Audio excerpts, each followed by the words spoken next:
Bible की भविष्यवाणियां आज हमारे समय में इस प्रकार से पूरी हो रही हैं कि हमारे लिए रोमांचित हो जाने का समय अब आ गया है। और कलीसिया इतिहास के 2000 सालों से जितने भी मसीही विश्वासी हुए वो इन दिनों को देखना चाहते थे, इन दिनों के बारे में जानना चाहते थे कि अंत के दिनों में आखिर क्या क्या घटनाएं घटित होंगी, बाइबल की भविष्यवाणियां कैसे घटित होंगी, कैसे पूरी होंगी। उन सब चीजों को वो नहीं देख पाए, लेकिन हम जो कि अंत के दिनों में आज जी रहे हैं, बाइबल की भविष्यवाणियों को अपनी आंखों के सामने अनफोल्ड होता हुआ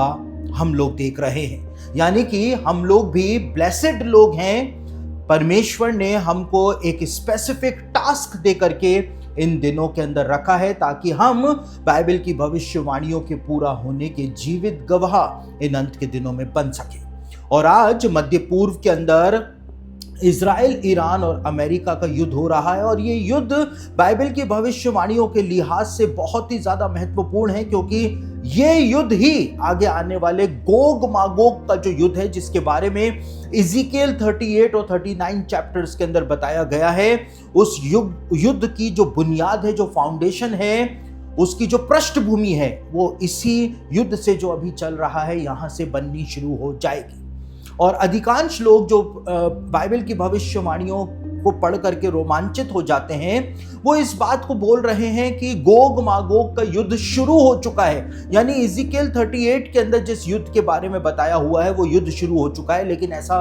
नहीं है। हम सिर्फ उस युद्ध के स्टार्टिंग पॉइंट तक आकर के अभी खड़े हुए हैं। अभी उस युद्ध की शुरुआत नहीं हुई है। हम सिर्फ प्रीकर्सर जो है वो इस समय देख रहे हैं, सिर्फ एक ट्रेलर देख रहे हैं कि भविष्य में क्या होने जा रहा है। लेकिन इन दिनों के अंदर यरूशलेम के अंदर और पूरे इजराइल के अंदर एक भविष्यवाणी जो है उसको लेकर के भी सनसनी फैली हुई है। और यशाया की किताब के ऊपर 500 साल पुरानी एक यहूदी कमेंट्री है जिसका नाम है कलीपास। यशाया की पुस्तक के ऊपर जो यहूदी कमेंट्री है, इसको 500 साल पहले एक रब्बी थे जिनका नाम था रब्बी शमूएल लानियाडो, इन्होंने उस कमेंट्री को लिखा था। और इजराइल के अंदर एक बहुत ही फेमस रब्बी हैं हाल फिलहाल में, जिनका नाम है रब्बी रेसेनब्लम। और रब्बी रेसेनब्लम जो हैं उन्होंने कलीपास यानी कि यशाया की किताब के ऊपर लिखी गई 500 साल पुरानी उस कमेंट्री के अंदर जो भविष्यवाणी दी हुई है उसको इजराइलियों के सामने, यहूदियों के सामने रखा है। और रब्बी रेसेनब्लम जो है उन्होंने इस बात को बताया है कि 500 साल पुरानी कलीपास की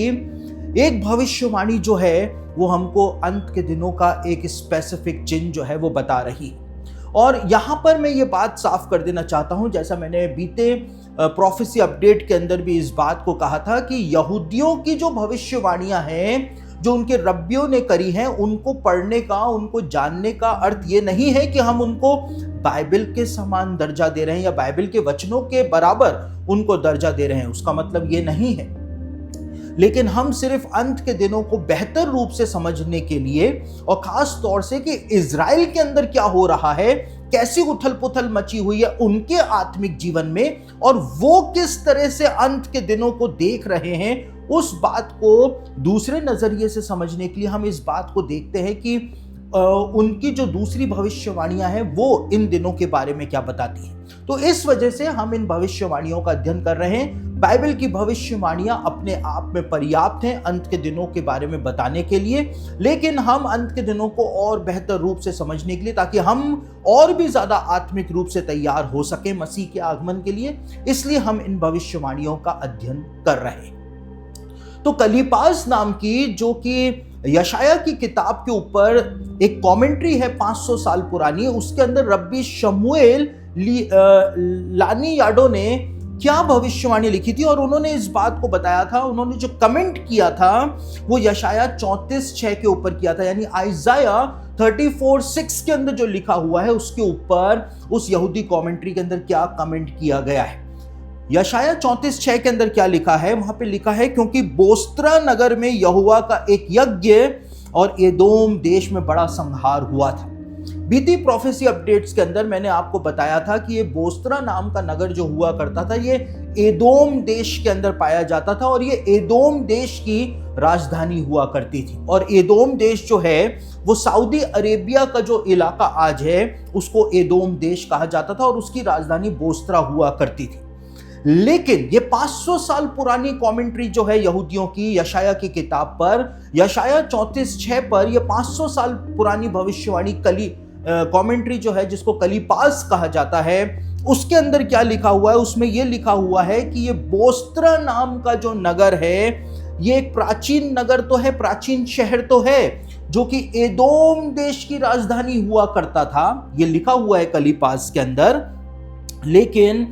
कलीपास के अंदर रब्बी शमूएल लानी याडो ने 500 साल पहले लिखा था कि ये बोस्रा नाम का नगर जो कि एदोम देश की राजधानी है, ये कुछ बहुत ही इंपॉर्टेंट पॉइंट की तरफ संकेत करता है कि अंत के दिनों में क्या होने जा रहा है। और उनको ये प्रकाशन कहां से मिला हमको नहीं पता, लेकिन उन्होंने जो लिखा है उसको सुन करके आप हैरान हो जाएंगे, क्योंकि आज हमारे समय में पूरी दुनिया जो हिली हुई है ईरान, इजराइल और अमेरिका के युद्ध से, वो इसलिए नहीं हिली हुई है कि इजराइल और अमेरिका ने ईरान के ऊपर हमला कर दिया है, या ईरान जो है वो अमेरिका और इजराइल के ऊपर मिसाइलों से हमला कर रहा है इसलिए नहीं हिली हुई है,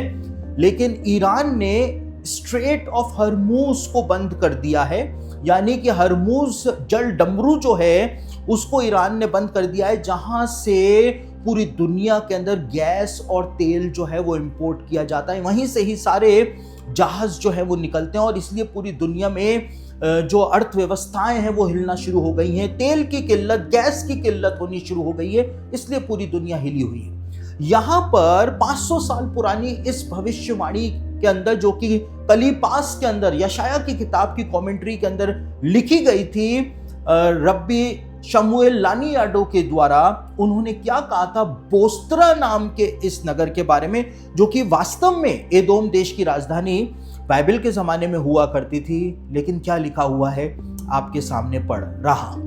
यहां पर रब्बी लानी याडो जो है उन्होंने कलीपास में इस बोस्रा नाम के शहर की पहचान, इस जगह की पहचान जो है उसके लिए कहा था कि उनके समय के यानी 500 साल पहले के जो पाठक हैं उनको ये बात समझ में नहीं आएगी, लेकिन अंत के दिनों के लोग इस बोस्रा नाम के शहर की गंभीरता को समझ पाएंगे। और उन्होंने क्या लिखा था? उन्होंने लिखा था बेबीलोनिया यानी इराक से बहुत दूर बोस्रा नाम का एक शहर है, और यह अशुर यानी सीरिया और पारस यानी फारस, आज के ईरान की सीमा और एदोम की सीमा के बीच है। और उन्होंने क्या बताया था कि ये बोस्रा नाम का नगर वास्तव में कहां पर है, क्या है? उन्होंने लिखा था इसे हरमूस कहा जाता है और आज ये इश्माइलियों के अधिकार में है, शायद आखिर में युद्ध वहीं से शुरू होगा। यहां पर एक अत्यंत महत्वपूर्ण बात उन्होंने 500 साल पहले लिख दी थी कि बोस्रा नाम का ये नगर, जिसके बारे में यशाया 34:6 के अंदर भविष्यवाणी दी गई है कि बोस्रा नगर में यहोवा का एक यज्ञ और एदोम देश में बड़ा संहार हुआ है, वास्तव में ये बोस्रा नाम के नगर की जो स्पेसिफिक लोकेशन बताई गई थी वो बताया गया था। उन्होंने कलीपास में लिखा था कि यह हरमूज है यानी स्ट्रेट ऑफ हरमूज है, और अंतिम युद्ध जो है यहीं से ही अंत की शुरुआत होगी, वो इस 500 साल पुरानी भविष्यवाणी में लिखा है। और रब्बी रेसेन ब्लम जो हैं उन्होंने इस प्राचीन भविष्यवाणी को इजराइल के अंदर यहूदियों के सामने रखा है कि जो कुछ भी हो रहा है वो अपने आप नहीं हो रहा है, लेकिन ये पहले से ही बाइबल की भविष्यवाणियों के अंदर बताया गया है। तो हम अंत के दिनों के अंदर आकर के खड़े हो गए हैं, क्योंकि अभी खबरें आई हैं कि अमेरिका का एक जहाजी बेड़ा जो है वो 2200 अमेरिकी सैनिक जो हैं उनको लेकर के हरमूज की तरफ बढ़ना शुरू हो गया है, क्योंकि अमेरिका के राष्ट्रपति डोनाल्ड ट्रंप का कहना है कि वो हरमूज के ऊपर, स्ट्रेट ऑफ हरमूज के ऊपर अमेरिका का कब्जा करके ही रहेंगे। उधर इजराइल को भी